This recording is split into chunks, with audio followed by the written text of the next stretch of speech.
हाँ भैया लोग, हम लोग प्रकाश के परावर्तन का दूसरा लेक्चर देखने चल रहे हैं। सबसे पहले प्रकाश क्या है मैंने बता दिया, उसके बाद प्रकाश स्रोत बता दिए, माध्यम बता दिए, सघन माध्यम और विरल माध्यम। अब बताने चल रहे हैं प्रकाश का परावर्तन क्या है। सबसे पहले एक पृष्ठ होता है, ये देखिए पृष्ठ है, ये पृष्ठ, और हर पृष्ठ पर दो सतह होती है। कितनी सतह होती हैं? दो। और हमने इनका पृष्ठ का नाम दिया है M1 और M2। नीचे की तरफ मैंने पॉलिश कर दी, पॉलिश कर दी। इस सतह का नाम है परावर्तक पृष्ठ, क्योंकि इस पे कराने चल रहे परावर्तन, इसीलिए इसका नाम है परावर्तक पृष्ठ।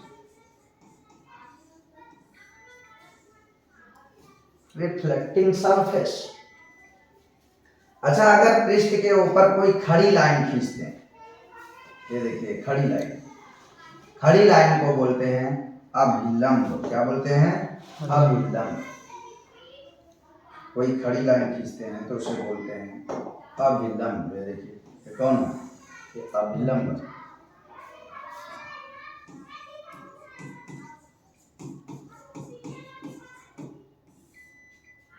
अभिलंब को प्रदर्शित करते हैं एन से, एन डैश, क्योंकि अभिलंब की अंग्रेजी होती है नॉर्मल, इसीलिए एन डैश से लिखते हैं। जब कोई प्रकाश की किरण डाली जाती है, ये देखिए, जब कोई प्रकाश की किरण प्रकाश स्रोत से आती है तो जो आने वाली किरण है उनको हम लोग आपतित किरण कहते हैं। क्या कहते हैं? आपतित किरण। ये है आपतित किरण।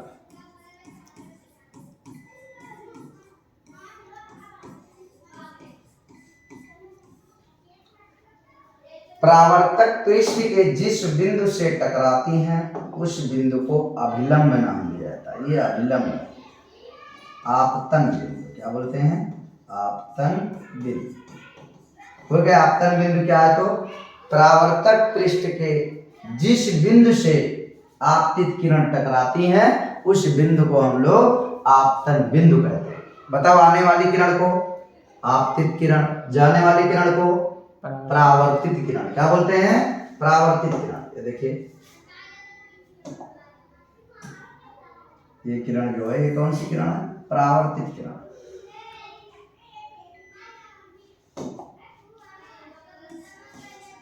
परावर्तित किरण। थोड़ा सा इनकी इंग्लिश भी लिख देते हैं। आपतित किरण को इंसिडेंट रे, इंसिडेंट रे।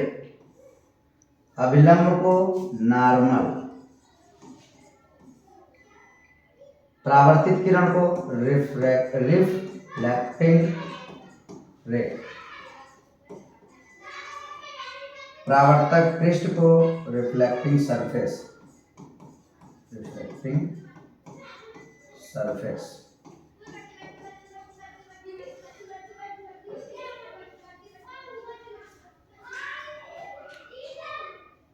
इनको बोलते हैं इंसिडेंट पॉइंट, इंसिडेंट पॉइंट।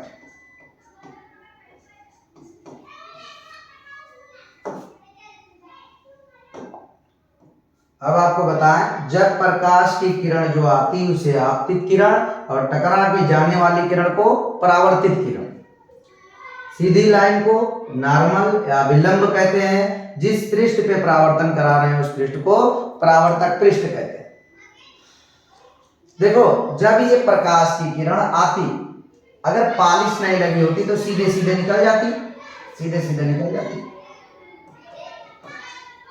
लेकिन क्या लगा है? पॉलिश। तो बताओ सीधे जा पाएगी कि नहीं जा पाएगी? नहीं जा पाएगी। अपने ही पॉइंट से वापस चली जाएगी जहां से टकरा के। जब कोई प्रकाश किरण चिकने समतल पृष्ठ पर पड़ती है तो उसका अधिकांश भाग टकरा के अपने ही माध्यम में वापस लौट जाता है। इस घटना को प्रकाश का परावर्तन कहते हैं। लिख देते हैं परावर्तन क्या है।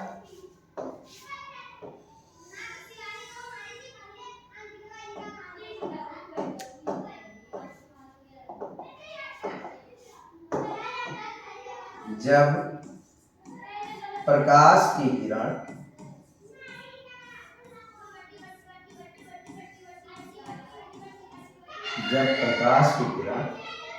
किसी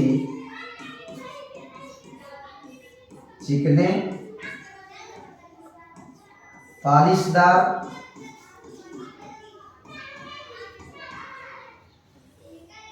पृष्ठ पर पड़ती है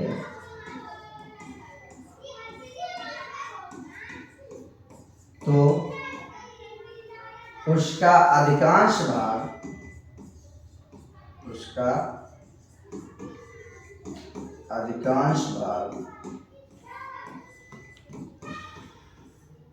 उसी माध्यम में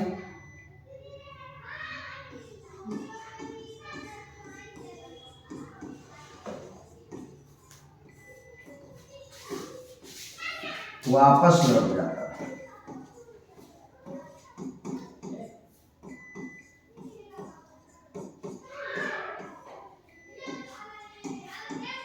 इस घटना को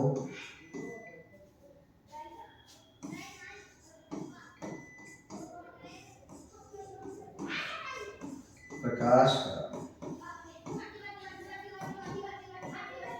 परावर्तन कहते हैं।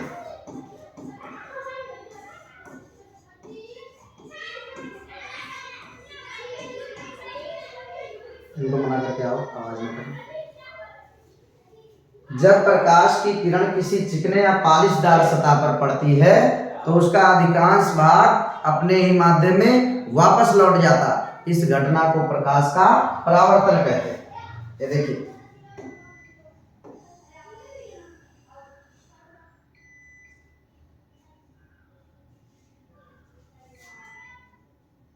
ये देखिए, जो किरण आई इसे आपतित किरण, जो जा रही उसे परावर्तित किरण। जब चिकनीदार पृष्ठ पर पड़ा है तो अपने ही माध्यम में वापस लौट गया। माध्यम हम समझा रहे। माध्यम देखो, ऊपर मान ले हम वायु है, नीचे जल है, कुछ भी हो या समान, तो बताओ आगे किरण जा पाई नहीं जा पाई?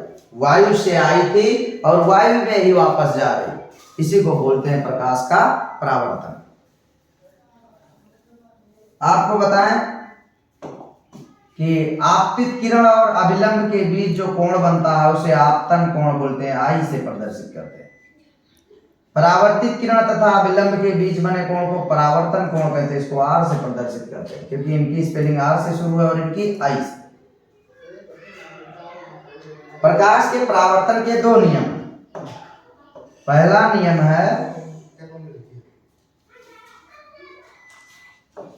प्रकाश के परावर्तन के दो नियम है। पहला नियम है प्रकाश के परावर्तन के नियम।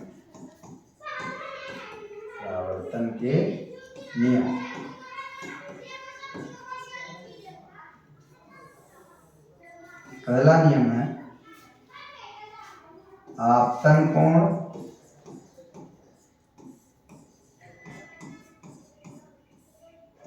परावर्तन कोण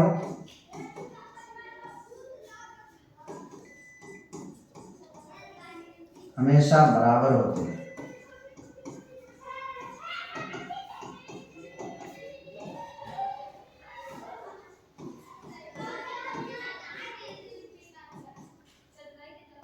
कोण आई बराबर कोण आर।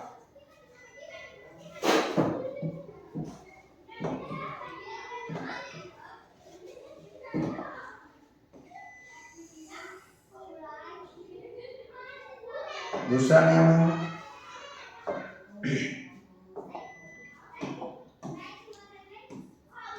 आपतित किरण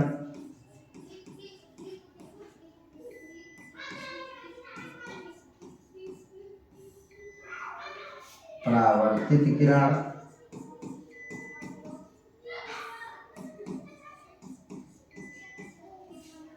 और आपतन बिंदु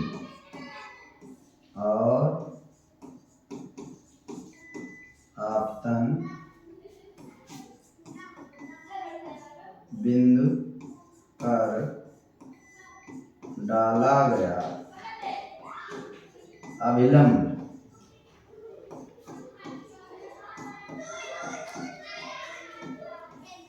तीनों एक ही तल में उपस्थित होते हैं। तीनों एक ही तल में उपस्थित होते हैं।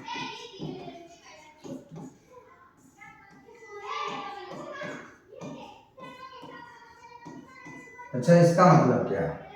देखिए,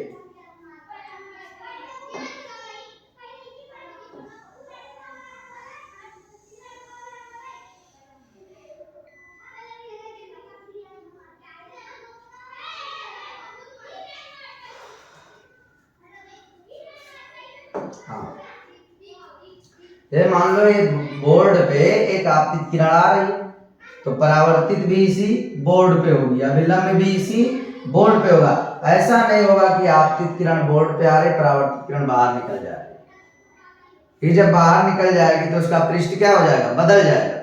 इसका मतलब ये तीन के तीनों एक ही तल में उपस्थित होते हैं। तो परावर्तन के दो नियम थे। पहला नियम, आपतन कोण आई परावर्तन कोण आर के बराबर होता, और दूसरा क्या था? आपतित किरण, परावर्तित किरण और आपतन बिंदु पर डाला गया अभिलंब तीनों के तीनों एक ही तल पे उपस्थित होते हैं।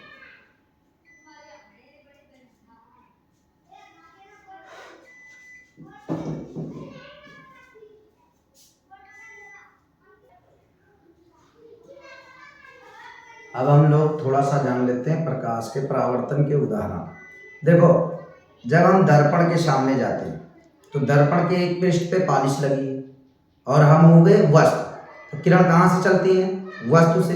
जब हमारी वस्तु दर्पण पे पड़ेगी, हमारी किरण दर्पण पे पड़ेगी, तो दर्पण उनको रिफ्लेक्ट करेगा और फिर वो किरण कहाँ पहुंचेगी? आँख में। तो परावर्तित किरण जब आँख में पड़ी तो क्या बन गया? प्रतिबिंब। तो अपना चेहरा हम देख पाते हैं दर्पण में, किसका उदाहरण है? प्रकाश के परावर्तन का उदाहरण। तो इस प्रकार से आप प्रकाश के परावर्तन को लिख सकते हैं। बोर्ड परीक्षा में पूछे जाने के चांस ज़्यादा होते हैं।